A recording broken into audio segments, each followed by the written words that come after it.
Dans un village entouré de grands baobabs, vivait une jeune fille, appelée Aïcha. Elle était connue pour sa grande beauté. Sa peau brillait sous le soleil et ses yeux ressemblaient à deux étoiles. Beaucoup de jeunes du village l'admiraient. Certains disaient même qu'elle était la plus belle fille de toute la région. Mais avec le temps, Aïcha commença à devenir orgueilleuse. Elle pensait qu'elle était meilleure que les autres. Elle parlait peu aux filles de son âge et ignorait souvent les conseils des anciens. Chaque soir, elle allait au bord de la rivière. Elle aimait regarder son visage dans l'eau claire. Quand la lune apparaissait, son reflet devenait encore plus lumineux. Elle souriait et disait doucement : « La lune brille pour moi seule. » Un jour, le vieux sage du village l'approcha. Il lui dit calmement : « Ma fille, la beauté est un cadeau. Mais si ton cœur devient dur, ce cadeau peut se transformer en malheur. » Aïcha ne prit pas ces paroles au sérieux. Elle pensait que rien de mauvais ne pouvait lui arriver. Le soleil se coucha comme d'habitude, mais la lune ne se leva pas. Le ciel resta noir et vide. Les habitants levèrent les yeux, les mets levaient les yeux, inquiets. La nuit devint très sombre. On ne voyait presque rien. Les enfants commencèrent à pleurer. Les chiens aboyaient, sans arrêt. Même la rivière semblait silencieuse. Les jours suivants, les problèmes commencèrent. Les plantes se fanèrent. Les récoltes séchèrent. Certains animaux tombèrent malades. Le village perdit sa joie. Les anciens se réunirent autour du feu sacré. Après de longues discussions, le plus âgé parla d'une voix grave. La lune africaine est fâchée. Elle éclaire les cœurs purs. Mais lorsqu'elle voit l'orgueil, sa lumière se cache. Peu à peu, les regards se tournèrent vers Aïcha. Elle sentit son cœur battre très fort.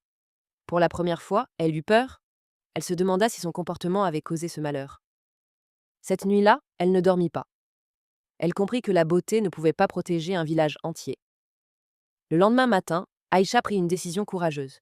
Elle alla voir les anciens et dit : « Si j'ai causé ce problème, je veux réparer mon erreur. » Elle décida d'aller dans la forêt sacrée pour demander pardon à l'esprit de la lune. Cette forêt faisait peur à tout le monde. On disait qu'elle révélait la vérité, cachée dans le cœur des hommes. Aïcha marcha longtemps. Le soleil était chaud pendant la journée et le froid piquait la nuit. Elle avait faim et soif. Ses pieds lui faisaient le mal. Mais elle continua d'avancer. En marchant seule, elle commença à réfléchir. Elle se rappela ses paroles arrogantes. Elle pensa au regard triste des enfants du village. Elle comprit qu'elle avait pensé seulement à elle-même. Après 3 jours, elle arriva devant un immense baobab. Fatiguée, elle tomba à genoux et pleura. « Je suis désolée.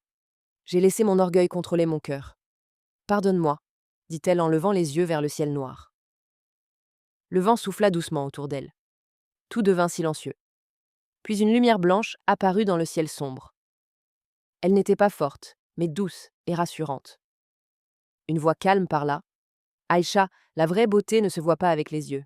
Elle se voit avec le cœur. » Aïcha pleurait. Ses larmes tombaient sur la terre sèche. Elle sentit une grande chaleur entrer dans sa poitrine. Son cœur devenait léger. Soudain, une goutte brillante tomba du ciel et toucha sa joue. Elle était fraîche comme la rosée du matin. Aïcha comprit que c'était une larme de la lune africaine. La voix continua. Quand un cœur reconnaît son erreur, la lumière peut revenir. À ce moment, Aïcha ne pensait plus à sa beauté.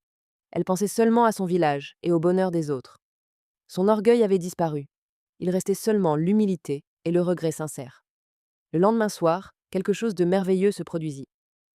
La lune réapparut dans le ciel. Elle brillait plus fort qu'avant. Sa lumière éclairait tout le village. Les habitants sortirent de leur maison avec surprise et joie. Les enfants riaient. Les anciens remerciaient le ciel. Les jours suivants, les plantes redevinrent vertes. Les animaux retrouvèrent leur force. La vie revenait doucement. Aïcha rentra au village, changée. Elle ne cherchait plus à être admirée. Elle aidait les femmes à apporter l'eau. Elle partageait sa nourriture avec les plus pauvres. Elle écoutait les conseils avec respect. Les gens remarquèrent en son changement. Ils comprirent ensemble que son cœur était devenu beau.